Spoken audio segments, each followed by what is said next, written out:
Here we are, located in our plant room with our greenhouse. And what do I got? I got a beautiful bike here to tell you all about. This is a 2020 Foes mixer. This is an American-made trail slaying machine. I got this last year. No affiliation to Foes. I mean, I swiped my credit card the same as everyone else. And a few weeks later, this beautiful piece of machinery showed up, and I've been riding it and loving it ever since. So I know there's not a lot of information out there on it. And so I wanted to take this time to actually tell you all about it because this is a bike that needs talked about more. I've been so thoroughly impressed with it that I decided to get into the YouTube game to talk about it a little bit.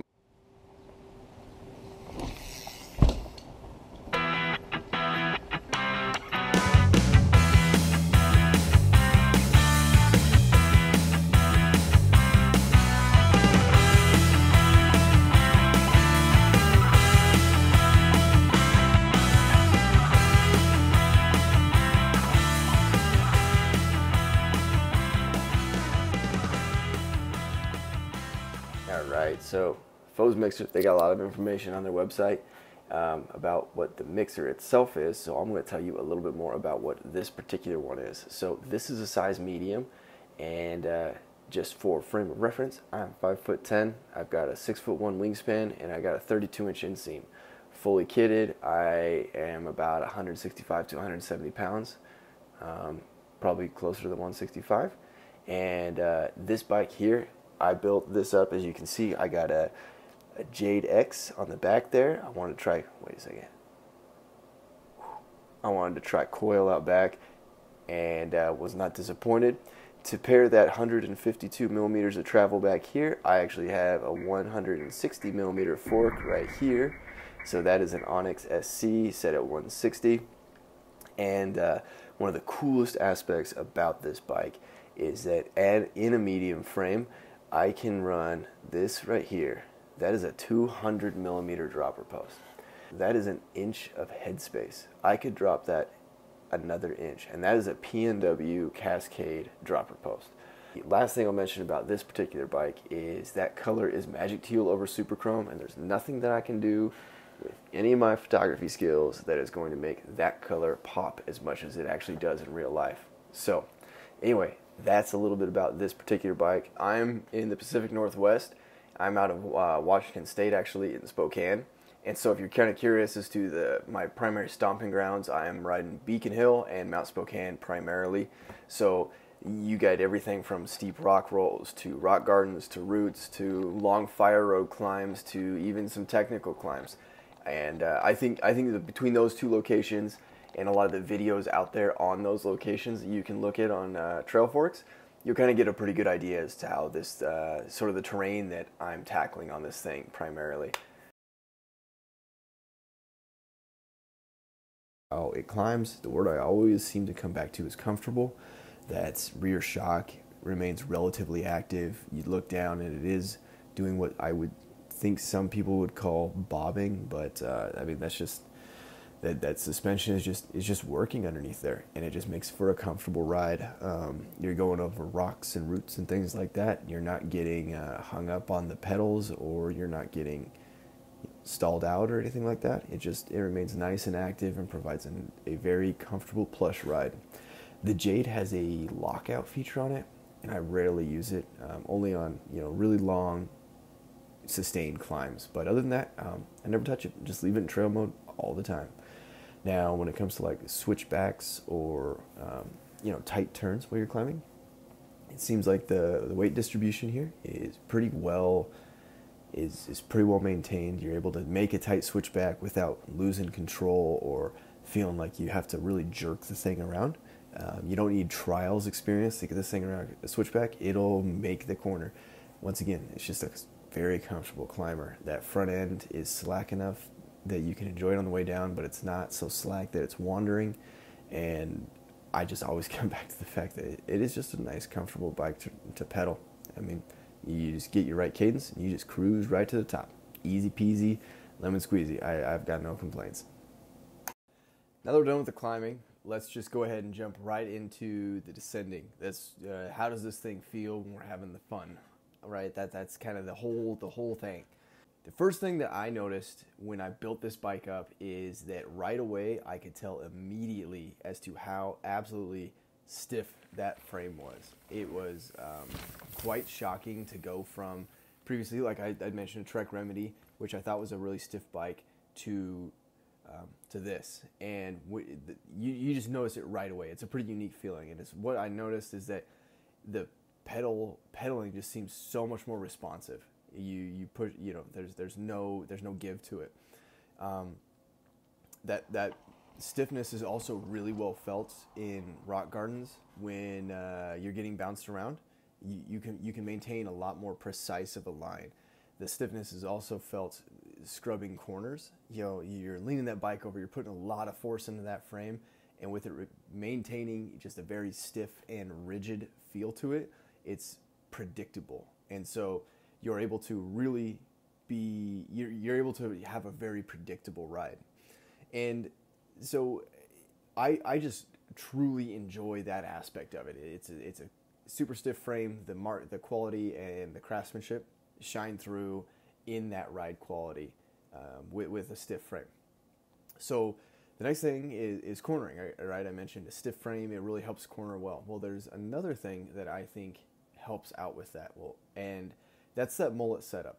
And what I mean by that is that mullet setup allows more room for your butt to just move around. You're able to get lower. You're able to get out of the way more. And I really do enjoy that. So that helps with cornering. The other thing that really helps with cornering is that monster truck dropper post up there. So you can slam that seat down, and then that slammed seat, the small tire, and then the small standover height, they really do allow you a lot of movement on the bike. So I don't know if you've ever heard this term, but I've heard the term, steering with your belly button. And this bike lends itself so well to steering with your belly button because you have the freedom to move to where your belly button can steer. The other thing that it just really seems to do well, and I don't know if it's the mullet, I don't know if it's the 29er up front, I don't know. I would need to put a big wheel on the back to see if it changes, but that rollover resistance is incredible. The ability for this bike, it'll plow through a lot of small stuff very well, and I mentioned before, predictably. It doesn't seem to get hung up on roots and rocks and things like that. It really does just kind of butter them all out. That coil has to help, and it's pretty impressive.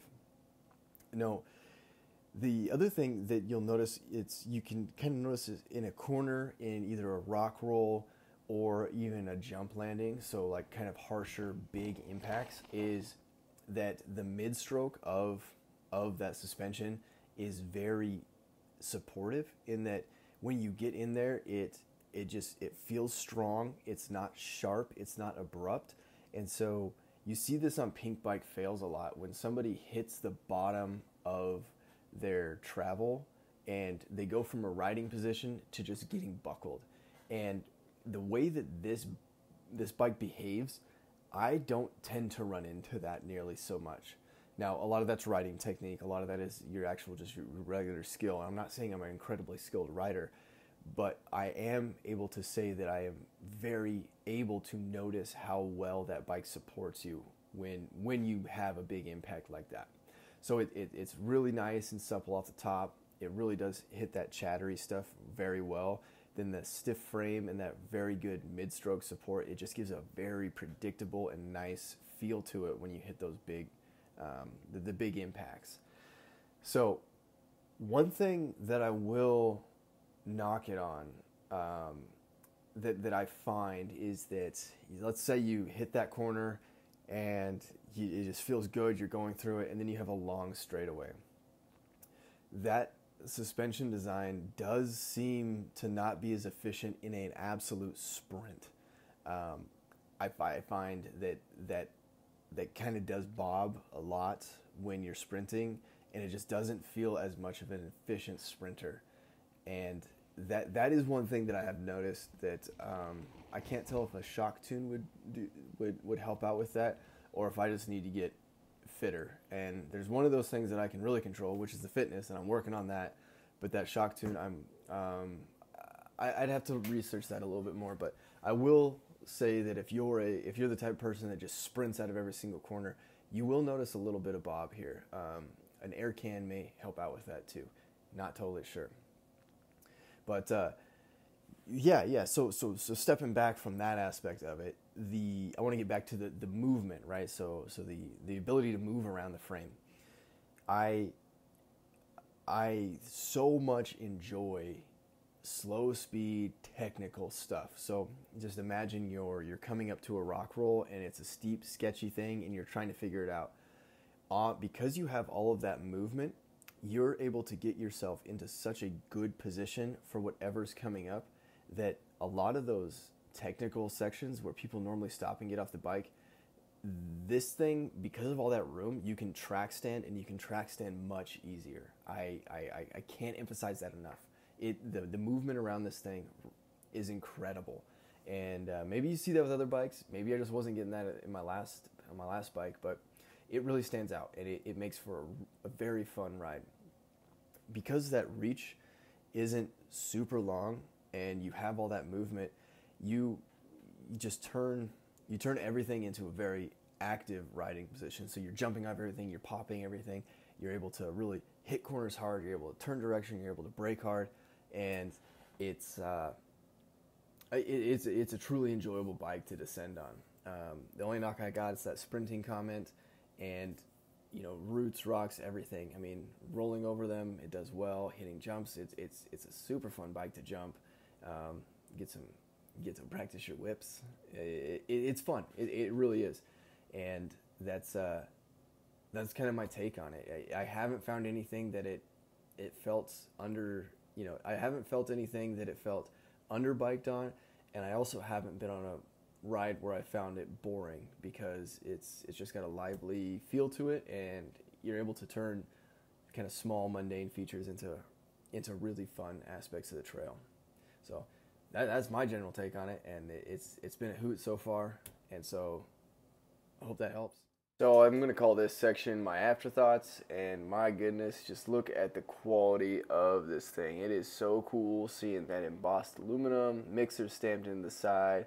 You got the Made in the USA emblem on the back, and the quality of this bike, it just really shines through when you see it in person. I'm really trying to highlight exactly the color and everything else with this little glamour shot we got going on here. So yeah, the other thing that isn't been brought up is that water bottle holder, and I actually really like it. That dropper, I get low enough, I'm not putting any of my sweaty bits on it, and it's right there ready to drink.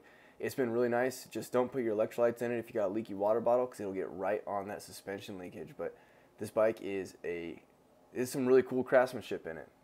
One thing of note is this little tool storage area is a lot tighter than it looks, and I don't know if it's something with this bike in particular, but that bolt-to-bolt spacing doesn't quite fit a pump, and then if you even were able to fit it in there, it's still too tight to fit one of these toolboxes, and that was kind of unfortunate.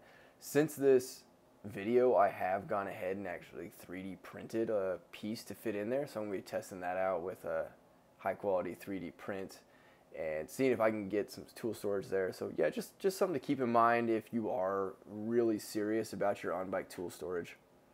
The last thing I'll point out is that if you do go ahead and get a DVO set up with your foes, I actually had to get an extended crown race because the dampener side of my fork actually collided with the frame if you turn the handlebars too far to the right. I believe I got a 6mm Cane Creek to put on there, and so just keep that in mind, and that might also be why I'm seeing a little bit slacker numbers than what's published on the data on the geo chart. And this is awfully nitpicky, is that yes, that paint is absolutely beautiful, but there's also a downside to it. The paint's pretty easy to scratch, and if you do take a digger and you do scratch up that frame, because of how just gorgeous that paint is, those scratches really do come through. So if they offer some sort of protective coating or anything like that you can throw on there for an extra charge, me going back, I would definitely do it. I find the scratches become a little bit more noticeable than I'd like. So honestly, that's the last piece of feedback I have. I've been loving the bike. So that's it. That's my 2020 Foes mixer. I'm pretty happy with it. I recommend it to quite a few people, and I hope you found this video at least interesting. It's been a great bike, and I do enjoy talking about it. If you got any more questions or comments, yeah, please feel free to leave them below, and I'll get back to you. If you have any questions for me specifically, get in touch through the comments, and I'll help you out as best I can. Anyway, once again, get out there and ride. Hopefully the weather's better for you than it is for me, and you can get out there and get some pedals in. Thanks.